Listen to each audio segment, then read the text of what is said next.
Mas o caminho do Piabiru, para quem não sabe, existe já isso, isso aceito por todo o campo arqueológico tradicional, tá? Aí tem algumas cenas, né, que são em garuva. Então, assim, ele é aceito pela arqueologia tradicional. E, assim, se nós pegamos a história recente do caminho do Piabiru, a recente, os povos incas saíram do Peru e vieram até o Brasil, com troncos principais que iam até São Paulo, Paraná e Santa Catarina. Tá? Existe vários partes que existe a trilha, tá? Que, tanto pelo capim amassado, pela um valo que eles trilhavam e por caminhos de pedras, tá? E os incas vinham para cá e eram bem aliados com os povos guaranis aqui no Brasil. Ó, esse é o traçado, ó, sai lá de Cusco, sai até do litoral, né? Mas a gente botou algo assim. A cidade de São Paulo surgiu por causa do caminho do Piabiru, que eles fizeram uma base da Espanha, fez uma base para as pessoas subirem o caminho do Piabiru atrás do ouro. E essa base é batizada de São Paulo, que hoje virou a cidade de São Paulo. A Regis Bittencourt está em cima do caminho do Piabiru, né?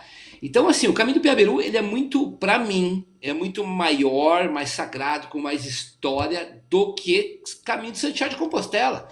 E é um lugar que é um caminho que se conhece no mundo inteiro, promovido turisticamente, um lugar muito Perfeito, bem sagrado, colocado. sagradíssimo também. Então, se a gente pensar só no aspecto histórico, cultural, turístico, sustentável, o Brasil tem muito a crescer. Então, um dos meus objetivos sempre foi, eu ajudei a aprovar um projeto de lei aqui em Santa Catarina para transformar em patrimônio, né, histórico, foi aprovado. Eu criei vários grupos e várias frentes entre as cidades aqui no estado sobre o caminho do Piabiru, né, para isso vir à tona, e hoje já existe uma grande força aqui, e o Dáquila está fazendo um outro trabalho incrível. Eu comecei por Santa Catarina, eles estavam em São Paulo, Paraná e foram descendo para Santa Catarina. Só que esse caminho, ele, se tu pensar como tu seguia, esse caminho não é guiado pela Terra. Não é guiado pela Terra, ele é guiado pelos astros. Então, os incas vinham guiados pelos astros em busca na direção do Sol, atrás das terras sem mares.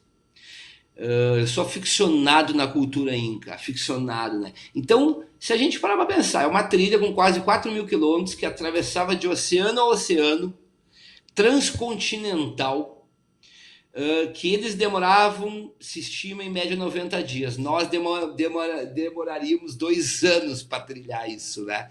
Os caras eram muito bons.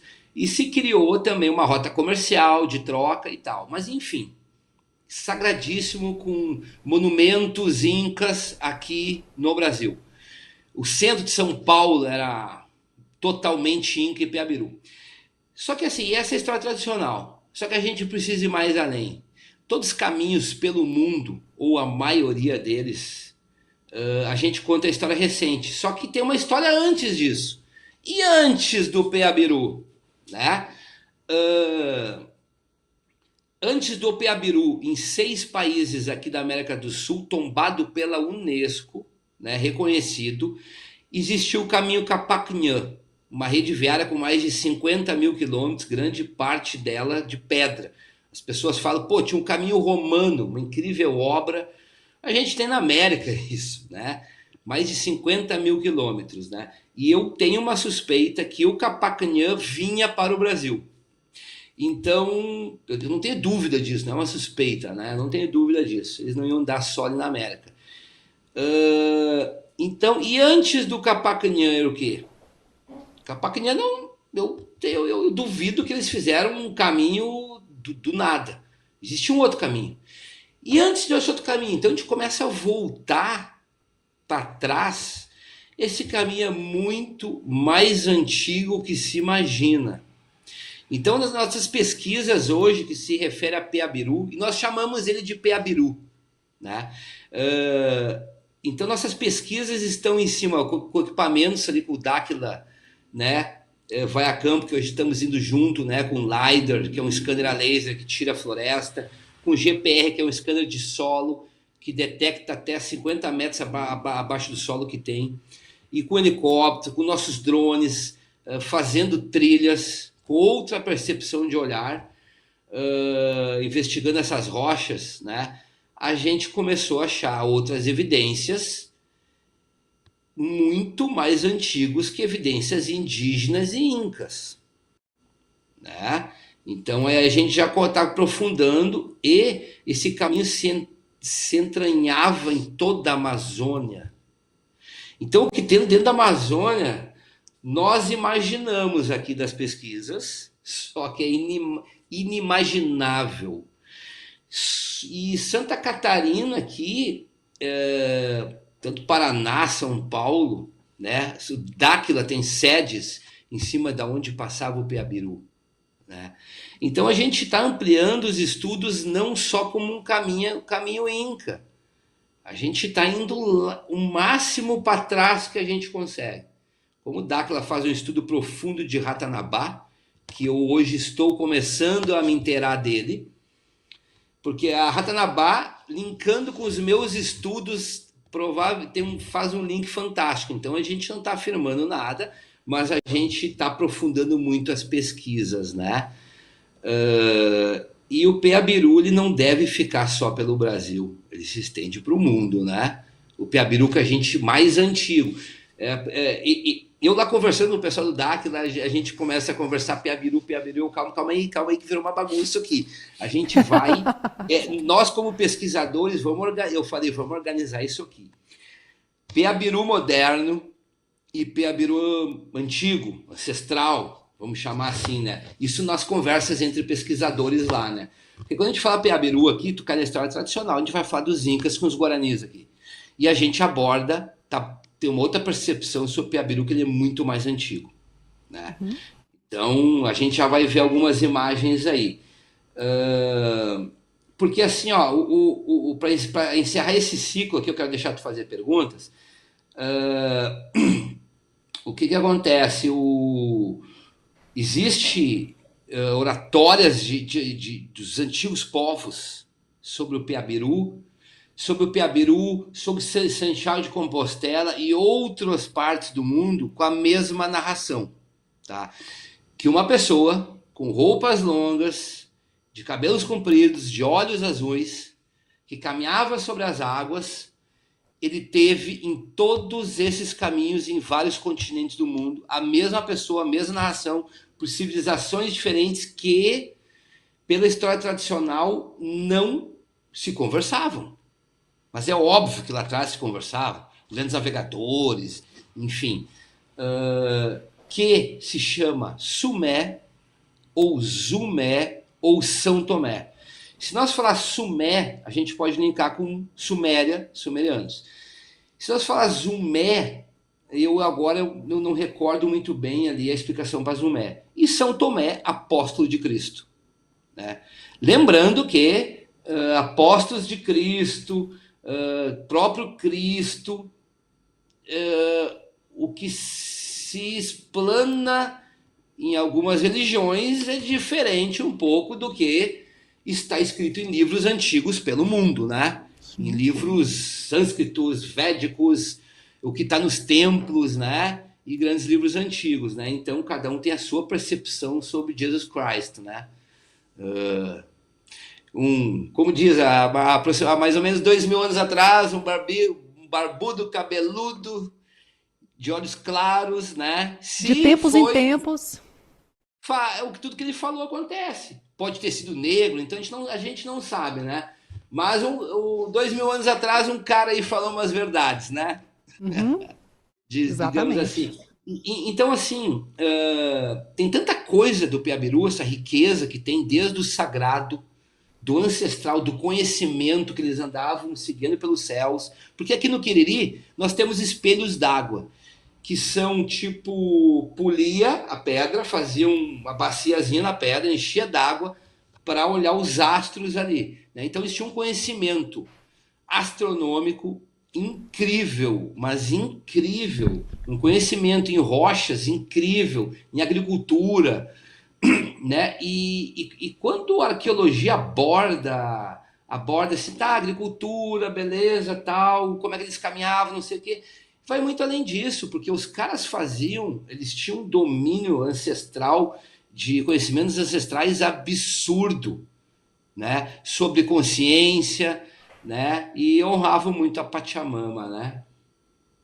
E nessa interação com Dáquila, você já consegue ver como caminhos conectados, por exemplo, Peabiru, esse outro caminho ancestral que você citou, o caminho de Santiago de Compostela, como sendo ramificações de um caminho só? Já Não, é possível cruzar isso?